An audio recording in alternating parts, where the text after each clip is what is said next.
Sir ये रोना प्रायश्चित माने, क्या माने इस बात को? प्रायश्चित माने या क्या माने इस बात को?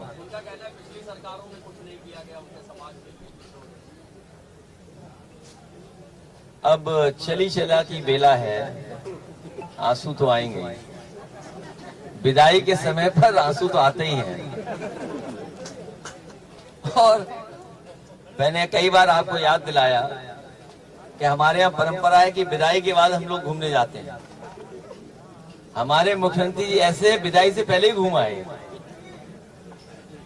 सर आज लोहिया जयंती पर आप जो है माल्यार्पण करने आए हैं। सर लोहिया के जो विचार हैं वो आज के समय में कितने प्रासंगिक हैं? जो कभी लोहिया ने और समाजवादियों ने एक आह्वान किया था और एक नारा दिया था कि समाजवादियों ने बांधी गांठ और पिछड़े पावे 100 में 60। और सेंसस का आज विज्ञापन आया है, लेकिन विज्ञापन में जाति का कॉलम गायब है। लेकिन जाति की जनगणना की जाएगी कि नहीं की जाएगी, उसको लेकर के सरकार ने कोई स्पष्ट सेंसस में अपने विज्ञापन में बात नहीं रखी है। इसका मतलब यह है कि पिछड़ों को और दलितों को ये गिनने नहीं जा रहे हैं। जो लोहिया और समाजवादियों ने कहा, और फिर दोहराता हूं जो नेताजी ने कहा कि जाति जनगणना हो और सबको आबादी के हिसाब से हक और सम्मान मिले, उसी दिशा में समाजवादी पार्टी पुनः इस बात की मांग करती है कि जाति जनगणना हो और आबादी के हिसाब से सबको हक और सम्मान मिले।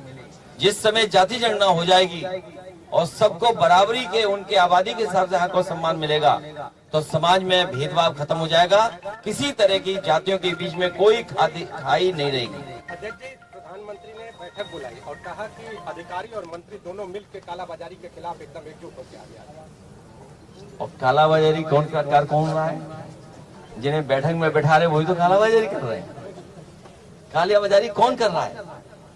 याद रखिए, लोहिया का सिद्धांत ये भी रहा है कि जब कोई मुनाफा ज्यादा कमाता है तो वो भी भ्रष्टाचार है। मुनाफा ज्यादा कमाना भी भ्रष्टाचार है।